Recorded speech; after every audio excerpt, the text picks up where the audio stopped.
ហើយនៅក្នុងនេះផងដែរនៅក្នុងឈុត online ប្រជុំ online នេះគឺយើងមានប្រភេទជាកាមេរ៉ា Hikvision នេះ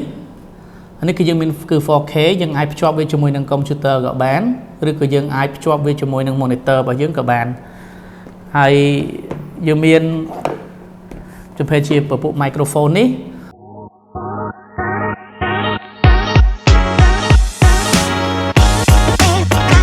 បាទសួស្តីប្រិយមិត្តទាំងអស់គ្នា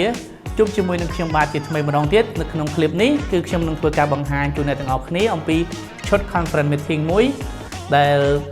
ដោយសង្កេតឃើញថាបច្ចុប្បន្ននេះគឺជំងឺ COVID-19 គឺកំពុងតែមានការរីកសាយភាយយ៉ាងខ្លាំងអញ្ចឹងតម្រូវការនៃការប្រជុំតាម online មិនថានៅគ្រប់ស្ថាប័នតូចធំឬក៏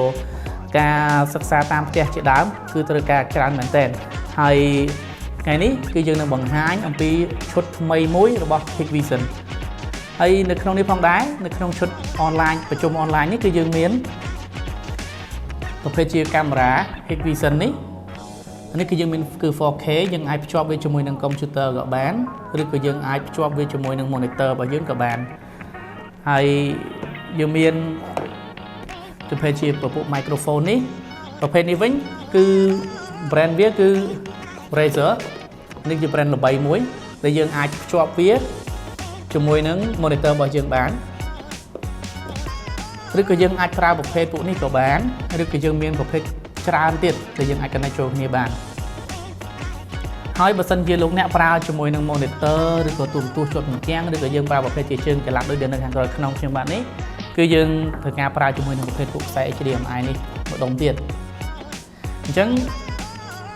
ដើម្បីកុំឲ្យខាត់ពេលវេលាយូរគឺយើងនឹងធ្វើការ testing ភ្ជាប់វាជាមួយគ្នាទាំងអស់គ្នាបាទ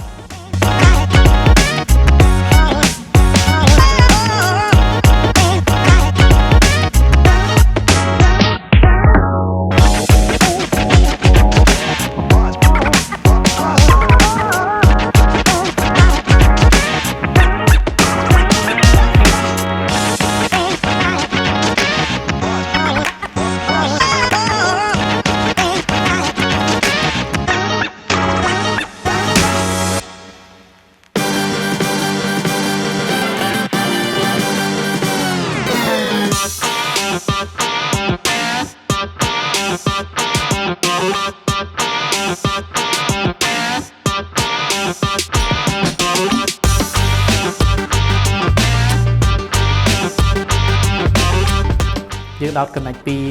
computer របស់យើងទៅកាន់ screen monitor នេះគឺដោយសារតែ computer របស់ខ្ញុំគឺប្រភេទជាប្រើពពុះ mini HDMI អញ្ចឹងគឺយើងមានជើងតមួយ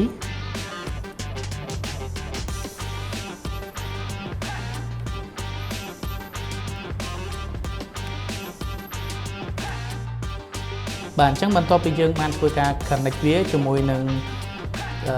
ទូរទស្សន៍ហើយនឹងកាមេរ៉ារួចហើយអញ្ចឹងយើងចូលទៅក្នុងកម្មវិធី Zoom របស់យើងធ្វើការត្រួតពិនិត្យ Vision ចូលទៅ menu យើងឃើញថាខ្សែ USB របស់យើងបាន connect រួចហើយគឺ Mac Razer ហើយយើងមើលទៅលើ speaker យើង connect វាជាមួយនឹងទូរទស្សន៍ Samsung តែបើសិនជាយើងចង់ឲ្យលឺជាមួយនឹង computer យើងអាច connect វាជាមួយនឹង speaker HP នេះទៅអញ្ចឹងយើងឧទាហរណ៍យកជាមួយនឹងទូរទស្សន៍ហើយយើងចង់ឲ្យវាចេញ start video បាទអញ្ចឹងគឺយើងបានឈុត conference របស់យើងគឺយើងអាចចាប់ផ្ដើមដំណើរការទៅលើការប្រជុំបានអញ្ចឹងយើងធ្វើការ test ទាំងអស់គ្នាខ្ញុំនឹងធ្វើការ call ហៅទៅកាន់មិត្តរបស់ខ្ញុំនៅកន្លែងផ្សេងទៀតដែលក៏ប្រើប្រាស់កម្មវិធី Zoom ដូចគ្នាសួស្តីបងភាអូខេបងសុខសប្បាយបង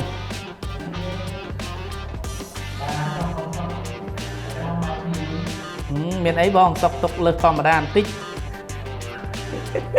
អូខេបងបាទបងគូសំបងដំណើរការយើងនៅតែធម្មតាហើយដោយសារតែស្ថានភាព COVID-19 យើងក៏អត់បានចេញទៅណាដែរអញ្ចឹងគឺភាគច្រើនការងាររបស់យើងគឺយើងធ្វើ work from home ពាក់កណ្ដាលទៀតយើងឆ្លាស់គ្នាធ្វើការហើយឥឡូវនេះគឺខ្ញុំឃើញឈុត Zoom ឈុតប្រជុំ online មួយឈុតនេះគឺល្អប្រើមែនទែនចង់ណែនាំឲ្យបងភាយកទៅប្រើនៅ office យើងមួយទៀតអញ្ចឹងដើម្បីធ្វើការប្រជុំជុំគ្នាជាមួយនឹងបុគ្គលិកគ្រប់ផ្នែក អ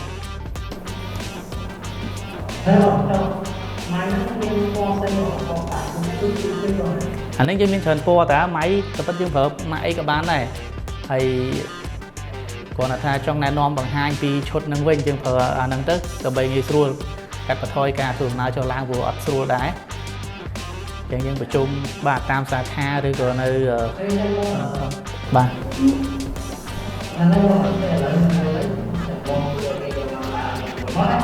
bà ok ở con trán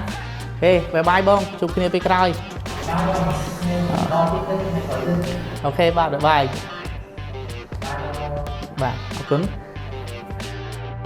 chúng mình đáបន្តពីការធ្វើការទេសនានៃការប្រជុំសាកល្បងរបស់យើងជាមួយនឹងឈុត video conference នេះហើយខ្ញុំសង្ឃឹមថាការចែករំលែកនៅបទពិសោធន៍មួយនេះនឹងជួយទៅដល់បងប្អូនទាំងអស់គ្នានៅក្នុងការស្វែងរកវិធី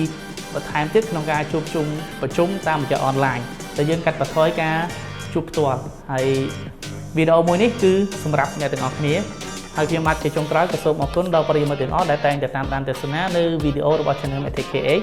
ហើយយើងនឹងជួបគ្នានៅវីដេអូក្រោយៗទៀតបាទសូមអរគុណសូមជម្រាបលា